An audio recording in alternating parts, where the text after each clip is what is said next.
Hello दोस्तों, मेरा नाम है मोहम्मद कैसर और आप देख रहे हैं स्टडी चैनल। बात करेंगे दोस्तों इस वीडियो में हम लोग टीजीटी पीजीटी संबंधित एक बहुत ही महत्वपूर्ण नोटिस की। अभी ये नोटिस प्राप्त हुआ है जिसमें बहुत सारी जानकारियां दी गई हैं और तदक्ष शिक्षकों के संबंध में यहाँ पर ब्यौरा मांगा गया है। साथ ही साथ बात करेंगे कल होने वाले यूपीएसआई की हाईकोर्ट में सुनवाई की। बहुत ही महत्वपूर्ण सुनवाई कल होने जा रही है। वीडियो में लास्ट तक में रहिएगा, सारी जानकारी आपको यहाँ पर दी जाएगी। सबसे पहले बात करते हैं इसी नोटिस की जो जारी हुई है, और इसमें दोस्तों देख सकते हैं कि वर्ष 2000 के उपरांत अनियमित रूप से नियुक्त तदक्ष शिक्षकों के संबंध में ये नोटिस है। आपको पता ही है दोस्तों कि टीजीटी पीजीटी की भर्ती होनी है, लगभग 5000 पद ही हैं जिसका अधियाचन माध्यमिक शिक्षा सेवा चयन बोर्ड को मिला है, और इसी में टीजीटी पीजीटी दोनों के पद हैं। तदक्ष शिक्षकों का मामला दोस्तों आपको पता ही होगा, लगभग 22,000 तदक्ष शिक्षक ऐसे हैं जो वर्ष 2000 के बाद नियुक्त किए गए थे प्रबंध तंत्र के माध्यम से, और सुप्रीम कोर्ट ने कह दिया है कि तदक्ष शिक्षकों का वेतन रोक दिया जाए, ये अपने पद पर अब नहीं रह सकते हैं।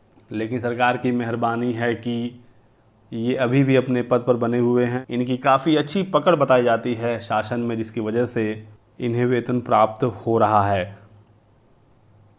अभ्यर्थी ये मांग कर रहे हैं कि 22,000 जो तदक्ष शिक्षकों की सीटें हैं उसे नए विज्ञापन में जोड़ दिया जाए, और ये तभी हो सकेगा जब एग्जैक्ट डेटा सरकार के सामने होगा और सारी चीज़ें स्पष्ट होंगी। इसी बीच ये नोटिस जारी हुई है जिसमें वर्ष 2000 के बाद जितने भी अनियमित रूप से नियुक्त तदक्ष शिक्षक हैं इनकी जानकारी मांगी गई है। इसमें देख सकते हैं लिखा गया है कि अवगत कराना है कि अनियमित रूप से नियुक्त तदक्ष शिक्षकों के संबंध में माननीय उच्च न्यायालय में योजित सिविल अपील संख्या 8300/2016 संजय सिंह आदि बनाम उत्तर प्रदेश राज्य व अन्य में माननीय उच्च न्यायालय द्वारा दिनांक 26/8/2020 एवं 7/12/2021 को आदेश पारित किए गए थे। इस आदेश में साफ साफ कहा गया था कि तदक्ष शिक्षकों को टीजीटी पीजीटी 2021 की परीक्षा पास करनी होगी, उन्हें भारांक वगैरह दिया जाएगा उनके कार्य अनुभव के आधार पर, लेकिन उन्हें परीक्षा पास करनी होगी। यदि वो परीक्षा पास नहीं करते हैं तो उन सीटों को सामान्य अभ्यर्थियों को दे दिया जाएगा जितने तदक्ष शिक्षकों ने पिछली बार 2021 वाले में आवेदन किया था। और जो लोग आवेदन नहीं किए या पास नहीं हुए उनका वेतन रोक दिया जाए। तो एक बहुत ही महत्वपूर्ण फैसला सुप्रीम कोर्ट ने इस संबंध में दिया था। अब यहाँ पर तदक्ष शिक्षकों के बारे में सारी जानकारी मांगी गई है। यहाँ पर देख सकते हैं सेकंड पॉइंट में लिखा गया कि इस संबंध में मुझे यह कहने का निर्देश हुआ है कि कृपया निम्नलिखित बिंदुओं के संबंध में 3 दिन के अंदर उपलब्ध किया जाए सभी डेटा। ये 30 मई का ही लेटर है, यानी कि सभी डेटा अब तक प्राप्त हो गया होगा। पहली चीज़ में ये डेटा मांगा गया है कि प्रदेश में वर्ष 2000 के पश्चात अनियमित रूप से नियुक्त किए गए तदक्ष शिक्षकों यानी जो सहायक अध्यापक हैं या प्रवक्ता हैं, यानी कि टीजीटी या पीजीटी जिस भी पद पर वो नियुक्त हैं, इनकी जनपदवार संख्या कितनी है। तो यहाँ पर जिलेवार संख्या इनकी मांगी गई है। साथ ही साथ अनियमित रूप से नियुक्त कार्यरत ऐसे तदक्ष शिक्षक जिनके पद के सापेक्ष अधियाचन माध्यमिक शिक्षा सेवा चयन बोर्ड को प्रेषित नहीं किया गया है, उनकी संख्या एवं अधियाचन न भेजने का कारण क्या है। ये काफ़ी इंपॉर्टेंट है क्योंकि लगातार प्रबंधक द्वारा इन पदों को छुपा लिया जाता है, इनका अधियाचन ही चयन बोर्ड को नहीं मिल पाता है। डीआईओएस के माध्यम से ये सारी चीज़ें होती हैं। लगातार इसको लेकर अभ्यर्थी आवाज़ उठाते हैं, लेकिन कुछ खास अभी तक देखने को नहीं मिल रहा था। लेकिन सुप्रीम कोर्ट के हस्तक्षेप के बाद अब दोस्तों शासन के संज्ञान में सारी चीज़ें आ गई हैं और इसका हल अब जल्द निकल सकता है। तीसरा पॉइंट इसमें यह है कि अनियमित रूप से नियुक्त कार्यरत ऐसे तदक्ष शिक्षकों की संख्या क्या है जिनको राजकोष से वेतन प्राप्त हो रहा है। और चौथा है कि माननीय उच्च न्यायालय में योजित सिविल अपील संख्या, यहाँ पर फिर से लिखा गया है माननीय उच्च न्यायालय द्वारा पारित आदेश जो डेट्स हैं में परीक्षा में प्रतिभाग करने वाले असफल नियमित रूप से कार्यरत तदक्ष शिक्षकों की संप्रति क्या परिस्थिति है। जो लोग पिछली बार आवेदन किए थे परीक्षा में और असफल हो गए थे, फेल हो गए थे, वो इस समय क्या कर रहे हैं, क्या वो अभी जा रहे हैं अपने स्कूलों में, क्या उन्हें वेतन प्राप्त हो रहा है, क्या उनकी स्थिति है, ये जानकारी मांगी गई है। और जिन्होंने आवेदन ही नहीं किया वो लोग तो अभी तक छुपे हुए हैं, वो भी डेटा जल्द ही मिल जाएगा। पांचवा है कि संजय सिंह केस की स्थिति में नियुक्त ऐसे तदक्ष शिक्षक जिनके संबंध में अग्रतर कार्रवाई की जानी है के लिए कट ऑफ डेट क्या मानी गई थी। सारी चीज़ें इसमें मांगी गई हैं और उम्मीद है कि सभी डेटा प्राप्त होने के बाद सरकार इस पर सकारात्मक फैसला लेगी, और यदि 22,000 में से कुछ भी पद नए विज्ञापन में जुड़ जाते हैं, आधे ही पद जुड़ते हैं 10,000 8,000 9,000 ही जुड़ते हैं तो भी जो पदों की संख्या है नए विज्ञापन में वो काफ़ी बढ़ जाएगी। 5,000 ही पदों पर विज्ञापन आना है। यदि इसमें 10,000 और पद जुड़ जाते हैं तो 15,000 पद हो जाएंगे टीजीटी पीजीटी के, जितने पदों पर पिछली बार भर्ती आई थी।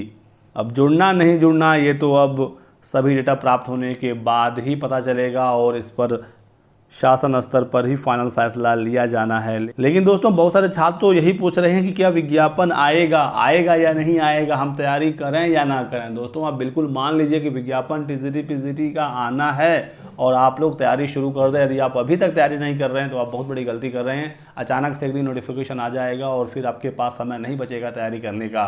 तो नोटिफिकेशन निकलने के बाद किसी भी परीक्षा की तैयारी नहीं होती है, इसीलिए हम यहाँ पर हैं, बैठे हुए हैं, आपको जानकारी देते रहते हैं कि कौन सी भर्ती आ सकती है, किस भर्ती पर क्या कार्रवाई चल रही है, किसका याचन मांगा गया है। तो जैसे ही जानकारी प्राप्त होती है नई भर्ती की, आप तैयारी शुरू कर दीजिए। नोटिफिकेशन आने के बाद तो सबको पता चल जाएगा कि ये भर्ती आ गई है, ये एग्ज़ाम होने वाला है, तो ये सही समय है, लग जाइए अपनी तैयारी में। बात करते हैं यूपीएसआई की। दोस्तों दरोगा भर्ती को लेकर आपको पता ही है कि बहुत सारे मामले देखने को मिले, बहुत सारी इसमें गिरफ्तारियां देखने को मिली और लखनऊ के इको गार्डन में 50 दिन से अधिक का समय हो गया है अभ्यर्थी धरना कर रहे हैं। जब से ये परीक्षा हुई है तब से लेकर अभी तक इस भर्ती में काफ़ी विवाद देखने को मिले हैं। परीक्षा के समय भी बहुत सारे विवाद देखने को मिले थे, बहुत सारे परीक्षा सेंटर्स पर गड़बड़ियाँ रिपोर्ट हुई थी और उसके बाद जब परीक्षा समाप्त हुई, रिजल्ट वगैरह आया तो भी बहुत सारा मामला सामने आया और अभ्यर्थियों ने ये आरोप लगाया कि भर्ती में धांधली हुई है और बड़ा भ्रष्टाचार इसमें हुआ है। सालवर गिरोह वगैरह भी इसमें गिरफ्तार हुए थे।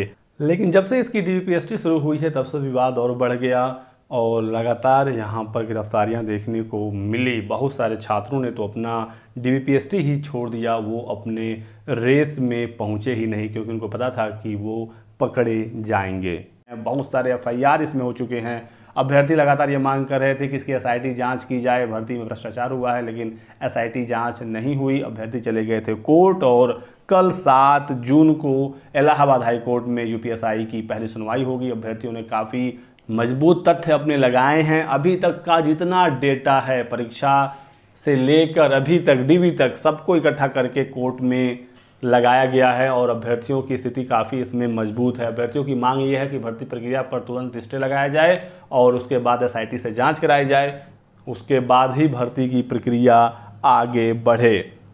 जितने भी अभी तक एफआईआर हुए हैं, जितनी भी गिरफ्तारियां हुई हैं, एक एक छात्र का एक एक एफआईआर का डेटा कोर्ट के सामने रखा गया है। तो कल पहली सुनवाई होगी 7 जून को, देखना होगा पहली सुनवाई में क्या होता है। एक दिन में तो मामला क्लियर होगा नहीं, लेकिन पहली सुनवाई काफ़ी इंपॉर्टेंट होगी और कोर्ट मामले का संज्ञान लेगी। क्या कोर्ट अभ्यर्थियों के पक्ष में कोई फैसला देगा या हमेशा की तरह सरकार के ही पक्ष में फैसला आएगा, ये आपको जल्द ही बताया जाएगा। लेकिन अभ्यर्थियों का पक्ष काफ़ी मजबूत है क्योंकि इस भर्ती में बहुत सारी गड़बड़ियाँ सामने निकल कर आई हैं। कल जो भी होगा कोर्ट में आपको जानकारी दी जाएगी। आप हमारे साथ जुड़े रहिएगा। इस वीडियो में बस इतना ही। वीडियो को लाइक और शेयर कर दीजिएगा। चैनल को सब्सक्राइब करके बेल आइकन दबा लीजिए ताकि आपको इसी तरह की सभी लेटेस्ट और ऑथेंटिक इन्फॉर्मेशन मिलती रहे। Thanks for watching.